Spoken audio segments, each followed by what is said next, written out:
बिस्मिल्लाहिर्रहमानिर्रहीम अस्सलामु अलैकुम रहमतुल्लाह। एक तरफ इमरान खान की तहरीक, इमरान खान का एहतजाज, जद्दोजहद का आगाज़ जो कि 8 फरवरी से शुरू हो रहा है और उसके लिए पूरी पार्टी जो है वो अब लाएअमल तैयार कर चुकी है। एक स्ट्रैटेजी बन गई है और उसी लाएअमल और हिकमत अमली के मुताबिक जो है पार्टी आगे बढ़ेगी और पूरे मुल्क के अंदर जो है उस तहरीक को शुरू कर दिया जाएगा। अब ये इमरान खान ने हिकमत अमली दी है, पार्टी को इंस्ट्रक्शंस दी है कि ये सिर्फ आपने पीटीआई की तहरीक अब नहीं बनानी, बल्कि पीटीआई के साथ साथ आपने तमाम अपोजिशन की जमातों को साथ मिलाना है। तमाम अपोजिशन की जमातों को साथ मिला के एक प्लेटफॉर्म के ऊपर ला के और उनके साथ मिलकर जद्दोजहद करनी है। एक तो उसका पहलू ये है, यानी ऑपोजिशन का एक बहुत बड़ा ग्रैंड अलायंस बनने जा रहा है जो कि इसी हफ्ते उसका ऐलान हो जाना है।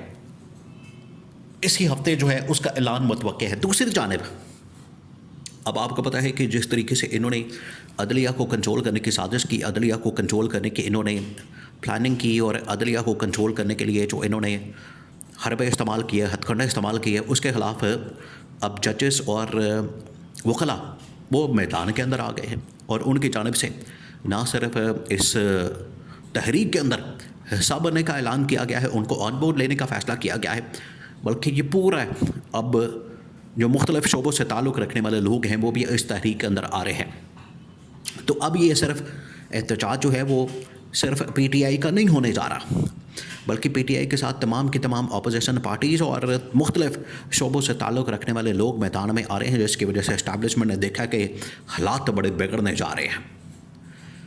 और इस्टेब्लिशमेंट ने जो गवर्नमेंट को टास्क दिया, जिम्मेदारी दी, इनको जो रिस्पॉन्सिबिलिटी दी, उसके अंदर ये शामिल था, उसके अंदर ये लिखा गया था, कहा गया था कि आपने इमरान खान और पीटीआई को इंगेज करना, उनके साथ मुज़ाकरात करने, बातचीत करनी और किसी भी तरह से इमरान खान को एहतजाज की तरफ नहीं जाने देना। देखिए, जब लास्ट टाइम इमरान खान ने एहतजाज किया था 26 नवंबर को, और आपको पता है वो फिर एक वाक़या पेश आ गया, इंसिडेंट हो गया। तो वो जो वाक़या हो गया, इंसिडेंट हो गया, उसके ऊपर जो है वो गोलियां चल गई वहाँ पर इमरान खान के एहतजाज को रोकने के लिए, और इस्टेब्लिशमेंट के ऊपर सारी जिम्मेदारी डाल दी गई शहबाज शरीफ की जानिब से। शहबाज शरीफ ने कहा कि ये तो फ़ौज ने और आईएसआई ने बड़ा ज़बरदस्त ऑपरेशन किया और ये 26 नवंबर का वाक़या जो हुआ है इसमें तो उनको क्रेडिट जाता है।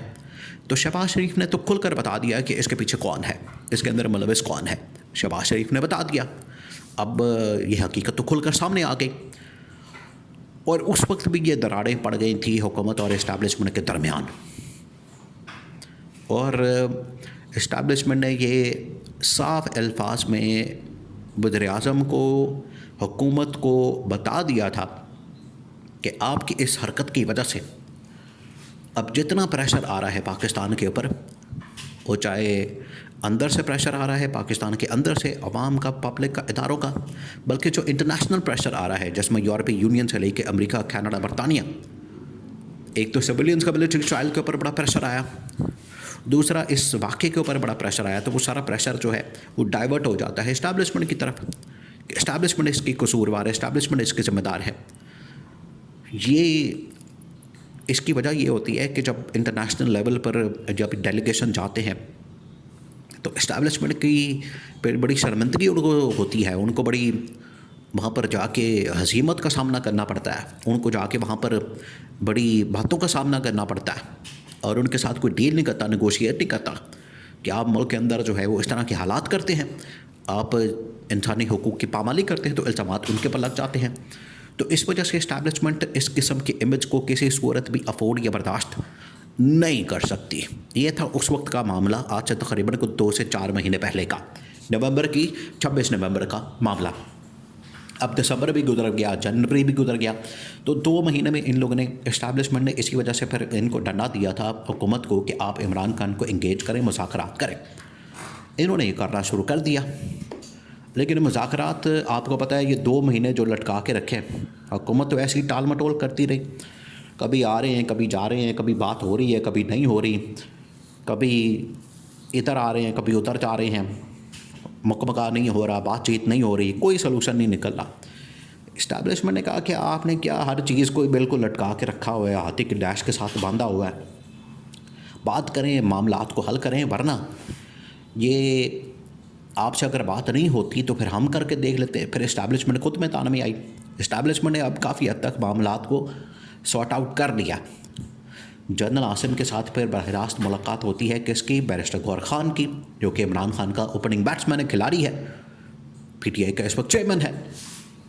तो उसके साथ मुलाकात हो जाती है, जो इस बात का सबूत था कि गवर्नमेंट मुज़ाकरात डायलॉग करने में नाकाम हो गई है और इस्टेब्लिशमेंट को फिर मुज़ाकरात करने पड़े। तो ये देखिए दरारें जो पड़ी हैं उसका आगाज़ कहाँ से हो गया था। 26 नवंबर के या उससे पहले से हो गया था। इन्होंने मौलाना फजल उर रहमान को भी कन्विंस नहीं किया। इस्टेब्लिशमेंट ने अपना बंदा उतारा मैदान में, मोहसिन नकवी को, तब जाके मौलाना माना था 26वीं आईनी तरमीम के मामले पर। तो ये दरारों का सिलसिला तो चल रहा है। अब दरार नहीं पड़ी हुई, अब जो है बिल्कुल ही सफाई पड़ गया, अलग हो गया, दीवार ही गिराती है। और दरारें जो नज़र आती ना आपको दीवार के अंदर, अब वो बिल्कुल दीवार गिर गई है और बिल्कुल ही आपस में पाड़ गए हैं। अब ये एक पेज और हम इकट्ठे हैं, ये सारी कहानियाँ जो है वो ख़त्म हो गई हैं। मामलात अब किसी और तरफ चल पड़े हैं, चीज़ें अब और डायरेक्शन में चल पड़ी हैं। तो इनकी नाकामी और नाअहली इस्टेब्लिशमेंट उसकी ज़िम्मेदारी अपने सर पर नहीं ले सकती, वो अपने खाते में नहीं डाल सकते। उनको पता है कि अगर हम इसको अपने खाते में डालेंगे, इसको अगर हम अपने सर लेंगे तो उसकी वजह से अपना ही नुकसान है, किसी और का नुकसान नहीं है।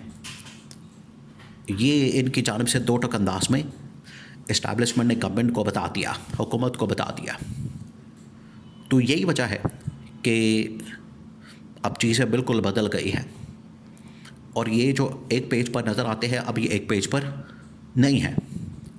और ये जो इस वक्त एहतजाज होने जा रहा है इसमें इस्टेब्लिशमेंट ने गवर्नमेंट को आगाह कर दिया कि अब आप ही नहीं सारा कुछ करना है, आपने ही इसको हैंडल करना है, आपने ही इसको मैनेज करना है। अब ना इस मामले में फ़ौज आएगी, ना इदारे आएंगे, ना रेंजर्स आएगी, ना पुलिस आएगी, ना कोई और, क्योंकि अब की बार हम गोली या इस तरह के वाक़े को अफोर्ड नहीं कर सकते। तो ये क्लियर इंस्ट्रक्शंस आ गई हैं।